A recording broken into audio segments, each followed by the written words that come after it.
ಇಂದು ಹೂವಿನ ಹಿಪ್ಪರಗಿ ಗ್ರಾಮದ ಶ್ರೀ ಮಹರ್ಷಿ ವಾಲ್ಮೀಕಿ ಆದಿವಾಸಿ ಬುಡಕಟ್ಟು ವಸತಿ ಶಾಲೆಯಲ್ಲಿ 77ನೇ ಗಣರಾಜ್ಯೋತ್ಸವ ಸಮಾರಂಭ ಬಹಳ ವಿಶೇಷವಾಗಿ ನಡೆಯಿತು. ಈ ಸಂದರ್ಭದಲ್ಲಿ ಶಾಲೆ ಮುಖ್ಯ ಗುರುಮಾತೆ ಶ್ರೀಮತಿ ಶಾಂತಾ ಕಸ್ತೂರಿ ಮೇಡಂ ಧ್ವಜಾರೋಹಣ ನೆರವೇರಿಸಿ ಮಾತನಾಡಿದರು.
ಹಾಗೂ ಗ್ರಾಮದ ಹಿರಿಯಲಾದ ಶ್ರೀಮತಿ ಗೌರಮ್ಮ ತುಂಬಗಿ ಕಾರ್ಯಕ್ರಮದ ಅಧ್ಯಕ್ಷತೆ ವಹಿಸಿದ್ದರು.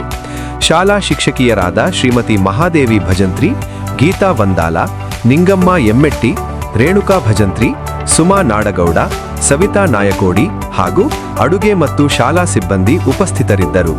ಹಾಗೂ ಗ್ರಾಮದ ಪ್ರಮುಖ ವ್ಯಕ್ತಿಗಳಾದ ಶರಣಪ್ಪ ನಾಯಕೋಡಿ, ವಾಲ್ಮೀಕಿ ಸಮಾಜದ ಮುಖಂಡರು, ಸಿದ್ದು ಮೇಟಿ, ಪರಸು ಬಿರಾದಾರ ಮತ್ತು ಮಂಜುನಾಥ ತುಂಬಗಿ, ಶೇಖು ತಮ್ದಡ್ಡಿ ಹಾಜರಿದ್ದು ಶುಭ ಹಾರೈಸಿದರು.